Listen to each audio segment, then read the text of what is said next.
Hello guys, welcome back to my YouTube channel. दोपहर के खाने के समय खिचड़ी खाते हुए रचना की सास उसे 4 बार उठा चुकी थी। एक बार उसकी सास ने कहा कि यह कैसी बेस्वाद खिचड़ी बनाई है तुमने, जाओ मेरे लिए दही लेकर आओ। जब वह उनके लिए दही लेकर आई तो थोड़ी देर के बाद वह कहने लगी कि दही के साथ भी खिचड़ी अच्छी नहीं लग रही है, मेरे लिए तुम जाकर आम का अचार लेकर आओ। वैसे तो उसने हरी चटनी बनाई थी, लेकिन अब सास बार बार उसे उठा रही थी और इस बार तो उसकी सास ने कहा कि जाओ मेरे लिए थोड़े चिप्स और पापड़ तलकर ले आओ। अब तो रचना परेशान हो गई। वह कहने लगी, मम्मी जी, सुबह ही खाना बनाते हुए तेल की स्मेल से मुझे उल्टी आने लगी, इसलिए दोपहर के खाने में मैंने खिचड़ी ही चढ़ा दी थी। अब मैं पापड़ नहीं तल पाऊंगी। यह सुनकर उसकी सास कहने लगी, एक तो काम चोरी करती है, प्रेगनेंसी के नाम पर आराम करने के लिए खाने बनाने में भाग रही है, ढंग का खाना नहीं बना कर दे रही है और ऊपर से अब जरा सा पापड़ क्या मांग लिया, तेरी तो मौत ही आ गई। मनहूस कहीं की, जब से मेरे घर में आई है तब से सबको परेशान कर रखा है तूने। मेरा बेटा भी दिन रात तनाव में रहता है। रचना हैरान रह गई और सोचने लगी कि मम्मी जी खुद ही घर के माहौल को तनावपूर्ण बना कर रखती हैं, तो रोहन तो तनाव में रहेंगे ही। रचना और रोहन का प्रेम विवाह हुआ था, इसलिए उसकी सास उससे बहुत नाराज रहती थी। वह तो चाहती थी कि बेटे की शादी एक ऐसी लड़की से करवाई जाए जहाँ से मोटा दहेज आए, लेकिन एक तो रोहन जो है वो दहेज के खिलाफ था, दूसरे उसने अपनी पसंद की लड़की से शादी करने की जिद ही पकड़ ली थी। अब सभी रिश्तेदार भी रोहन की मां को ही समझाने लगे थे कि आप यह जिद छोड़ दीजिए, बच्चों की खुशी में ही अपनी खुशी देखिए। तो वैसे तो वह ऊपरी तौर से मान गई थी, लेकिन अब वह बहू के साथ अच्छा व्यवहार नहीं करती थी। इसी शहर में उन्होंने अपनी बेटी का ब्याह भी किया था, तो सास और ननद मिलकर दोनों ही उसे परेशान करती रहती थी। कभी उसकी ननद के घर पर कोई फंक्शन होता था तो सारे कामों की जिम्मेदारी संभालने के लिए रचना को ही वहां पर भेज दिया जाता था। रचना भी सारा काम हंसी खुशी करती थी, ताकि कभी तो सास और ननद का दिल जो है वो जीत पाएगी, उसके प्रति पिघल जाएगा। लेकिन आज तक वह दिन नहीं आ पाया था। इसी बीच शादी के 2 सालों के बाद अब वह माँ भी बनने वाली थी। फिर भी उसकी सास का व्यवहार उसके प्रति रूखा ही बना हुआ था। उसकी सास और ननद मिलकर उसे परेशान करने का एक भी मौका नहीं छोड़ती थी। पता नहीं ऐसा करके उन लोगों को क्या सुकून मिलता था। आज भी जब उसने पापड़ तलने से इनकार कर दिया तो उसकी सास ने खाने की थाली उठाकर जोर से फर्श पर पटक दी और कहने लगी, ले तू ही खा यह गोबर जैसी खिचड़ी, मैं अपनी बेटी के घर पर जाकर कुछ भी खा लूंगी। इतना कहकर वह अपना पर्स उठाकर घर से निकल गई। तो रचना की आंखों में आंसू आ गए। वह सोचने लगी कि अब मम्मी जी वहां पर जाकर मेरी 1000 बुराइयां करेंगी कि मैं उन्हें ठीक से खाना नहीं देती हूँ। वैसे भी वह रिश्तेदारों को फ़ोन कर कर के कहती रहती है कि बहू मेरे खाने पीने का ध्यान बिल्कुल भी नहीं रखती है। अभी तो मेरे हाथ पैर चल रहे हैं तो ठीक है, लेकिन भगवान न करे अगर कभी मैंने बुढ़ापे में बिस्तर पकड़ लिया तो बहू तो मुझे एक गिलास पानी भी नहीं पूछेगी। यह सारा झूठ सुनकर रचना हैरान रह जाती थी और सोचती थी कि मैं मम्मी जी के लिए ऐसा क्या करूं जो यह मुझे दिल से अपनी बहू स्वीकार कर ले। वह जानती थी कि उसकी सास नाराज है, इसीलिए वह उसके बारे में गलत बातें करती रहती है, लेकिन कभी कभी इन बातों को सुनकर उसे बड़ा ही दुख होता था और वह सोचती थी कि अगर मम्मी जी प्रेम से मिलजुल कर घर में रहती तो क्या बिगड़ जाता। खैर, इंसान अपने अहंकार में पतन की ओर बढ़ा चला जाता है और इस बात का पता उसे तब चलता है जब सब कुछ बर्बाद हो जाता है। एक दिन ऐसे ही रचना रसोई में रोटियां सेक रही थी।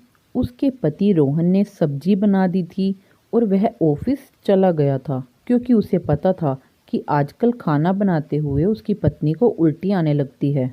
इसलिए वह खाना बनाने में उसकी मदद कर दिया करता था। थोड़ी देर में उसकी सास बाहर से एक थैली में ढेर सारे मटर लेकर आई। वह थैला उसे देते हुए कहने लगी, लो बहू, यह 5 किलो मटर हैं, इन्हें छीलकर जल्दी से ब्रावन बनाकर 60-70 पराठे सेक कर अपनी ननद के घर पहुंचा दो। तुम्हारी ननद का फ़ोन आया था, उसके घर पर कुछ मेहमान आए हुए हैं और उन्होंने मटर के परांठे खाने की फरमाइश की है। अब मेरी बेटी कहाँ इतनी गर्मी में यह सब बनाएगी, तुम तो फालतू बैठी रहती हो, तो तुम परांठे बना दो। रचना हैरान रह गई। वह कहने लगी, मम्मी जी आज वैसे ही मेरी तबीयत ठीक नहीं है। मैं सोच रही थी कि जल्दी से रोटियां सेक कर खा लेती हूँ और दवाई खाकर थोड़ा सा आराम करूँगी। मुझसे यह सब काम नहीं होगा। एक तो मुझसे खड़ा नहीं हुआ जा रहा है, ऊपर से रसोई की स्मेल से मुझे उल्टी सी आ रही है। अगर दीदी इतने सारे पराठे नहीं बना सकती तो उन्हें कह दीजिए कि वह बाहर से ऑर्डर कर देंगी या मेहमानों को कुछ और बनाकर खिला देंगी। कहते हुए उसने चूल्हा बंद कर दिया तो उसकी सास गुस्से से भड़क उठी और कहने लगी कि मेरी पसंद की बहू आई होती तो ऐसे खड़े खड़े मुंह पर मुझे इनकार नहीं करती। तभी तो मैं कहती हूँ कि लल्ला ने गलत लड़की से शादी कर ली। अरे एक अनोखी तुम ही प्रेग्नेंट नहीं हुई हो। हम तो प्रेगनेंसी में सारा काम करते थे, तुम कहाँ की फूल कुमारी हो भाई। चुपचाप चलो और परांठे बनाओ। लेकिन अब रचना को खड़े होने की हिम्मत भी नहीं हो रही थी, तो वह रसोई से बाहर निकलते हुए बोली, नहीं मम्मी जी, मुझसे नहीं हो पाएगा।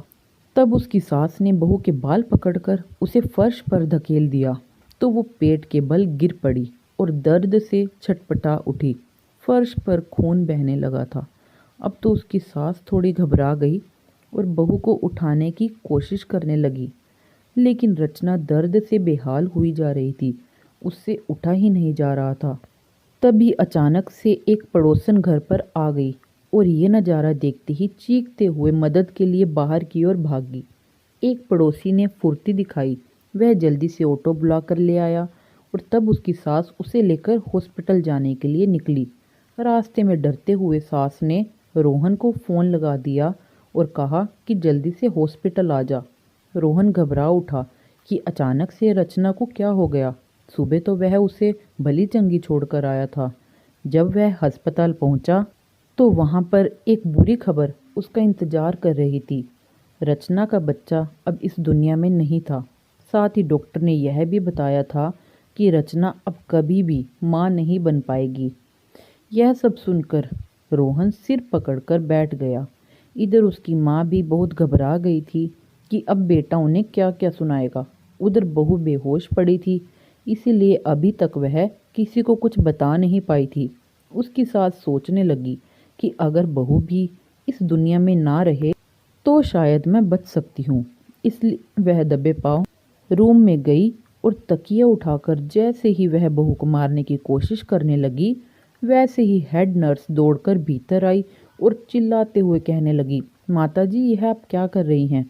कैमरे पर सब दिखाई दे रहा है। सास सकपका कर 2 कदम पीछे हट गई। रोहन भी दवाइयाँ लेकर आ चुका था।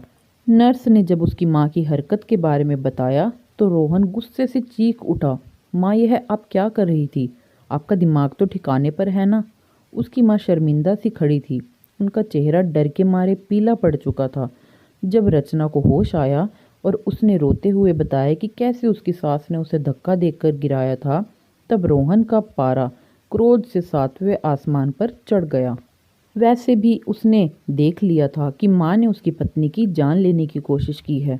अपने एक अपराध को छुपाने के लिए वह एक और अपराध करने जा रही थी।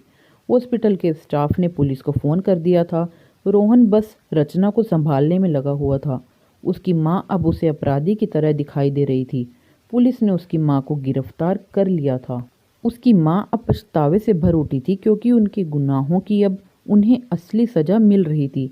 हालांकि इस चक्कर में रचना ने अपने बच्चे को खो दिया था और अब वह कभी माँ नहीं बन सकती थी।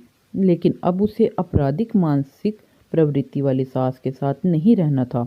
यही उसके लिए सबसे बड़ी सुकून की बात थी।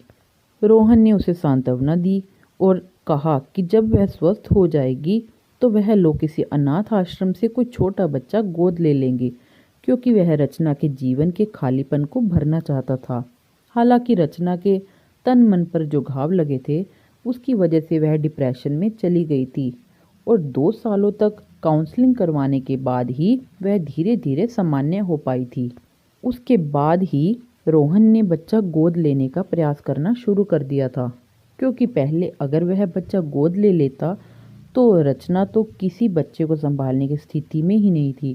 उसे खुद का ही होश नहीं था तो वह किसी बच्चे को क्या संभालती। दोनों ने मिलकर नन्ही सी परी को अनाथ आश्रम से गोद ले लिया था। रचना अब धीरे धीरे जिंदगी की ओर लौटने लगी थी। अपने पति और बेटी में वह अपना सुकून ढूंढने लगी थी। रोहन ने अब बहन का भी मायके में हस्तक्षेप बहुत बंद करवा दिया था। वह लोग बस तीज त्योहार पर ही मिलते थे। अब पहले की तरह रचना को अपनी ननद के लिए अलग से कोई काम नहीं करना पड़ता था। तो दोस्तों, कैसी लगी आपको यह कहानी? कमेंट सेक्शन में कमेंट करके ज़रूर बताइएगा। साथ ही साथ अगर आप चैनल पर नए हैं और आपने अभी तक हमारे चैनल को सब्सक्राइब नहीं किया तो हमारे चैनल को ज़रूर सब्सक्राइब कर लीजिएगा। साथ ही कमेंट सेक्शन में कमेंट करके ज़रूर बताइएगा कि आपको आज की कहानी कैसी लगी, और घंटी के बटन को दबाकर ऑल पर सेट कर लीजिएगा ताकि हमारी सभी लेटेस्ट वीडियोस और नई कहानियाँ जो है आपको मिल सके सबसे पहले। तो दोस्तों, मिलती हूँ आपसे अपनी अगली वीडियो में। तब तक के लिए बाय बाय गाइस।